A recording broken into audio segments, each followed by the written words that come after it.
Hey guys, and welcome back to another Design to Manufacture channel video. Today we're going to be having a look at the manufacture process for these little push clips that we designed in our last video. Alright, so this is exactly where we left off last video. What we need to do now is set this file up for printing, make sure that it's ready to export, load it into our slicing software, and then set it up for printing. It's all pretty straightforward stuff. So we're going to get straight into it.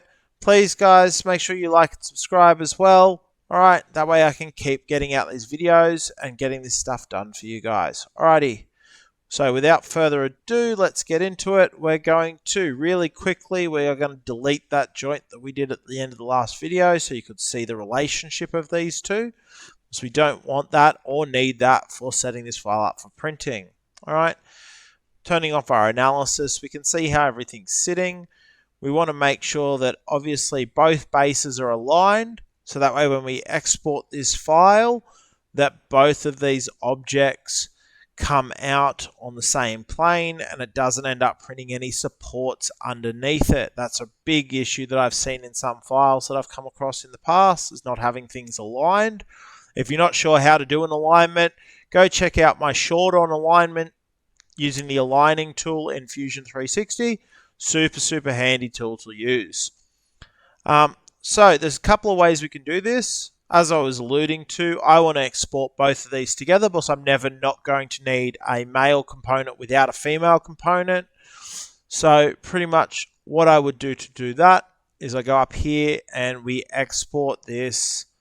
Alright, and we're going to select as an STL for my slicing software and export that. Alright, click export and it'll export just fine.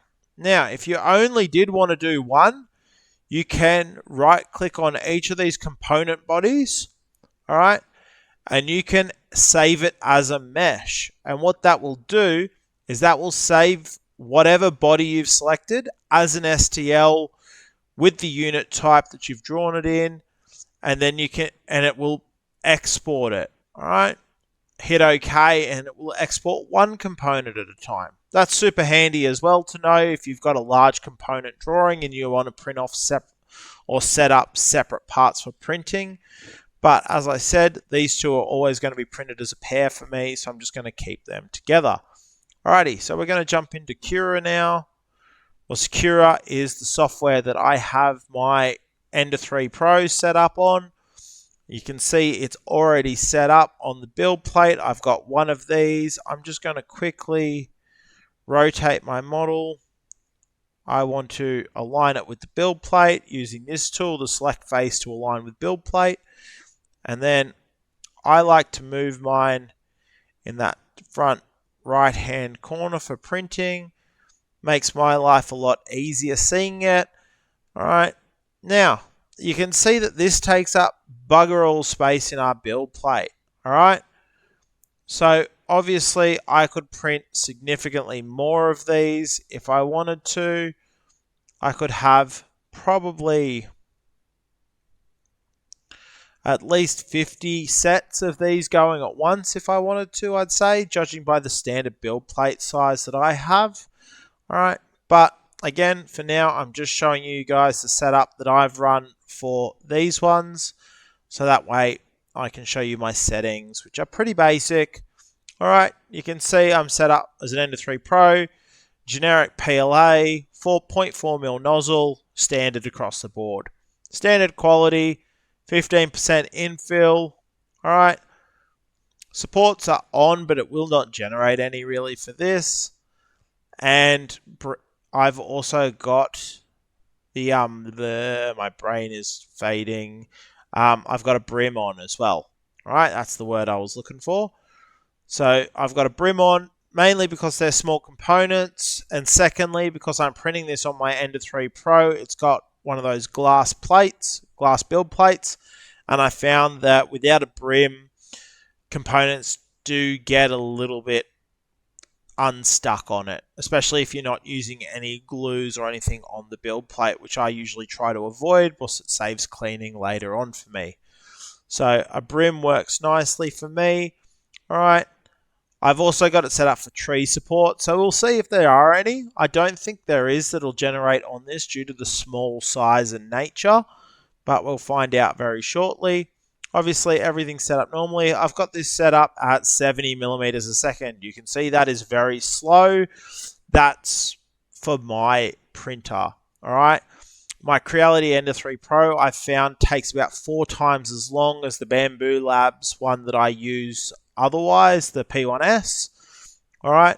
So, as I said, this one takes about 5 minutes. I could probably print a single one of these off in a minute or so on a Bamboo Labs one. And I haven't tested that yet, but I have done this one extensively on the Ender 3, and it seems to be working right, which means it should work on just about anyone's printer.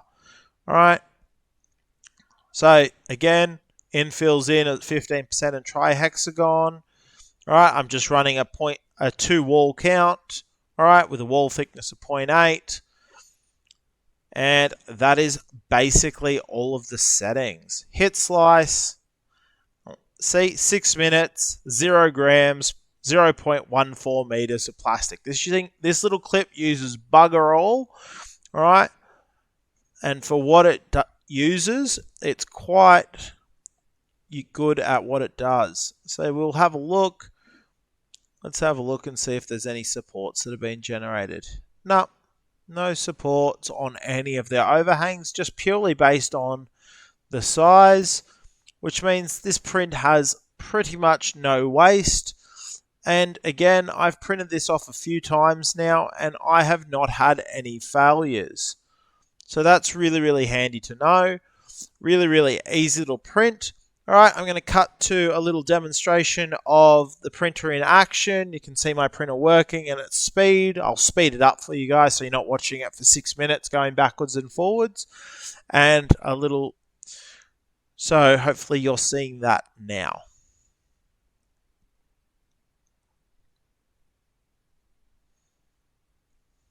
As you guys can tell, it's using very little plastic. It's really, really clean and easy. It's coming up nicely.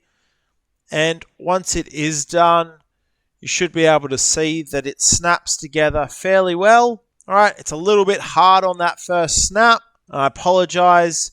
I was trying to get a good angle of this, but because the clip is so small, you're getting a lot of my fingers and not as much clip. But you can still see the principle of it going together. And then after it's gone together, being able to come out and go back in. Nice and easily. Alrighty guys, so that is the complete manufacture process. Alright, hopefully you guys enjoyed this. And I look forward to seeing your designs and your spins on this little push clip. Please let me know in the comments if you guys have used this one since I've put it up. And until the next video, I'll catch you in the next video.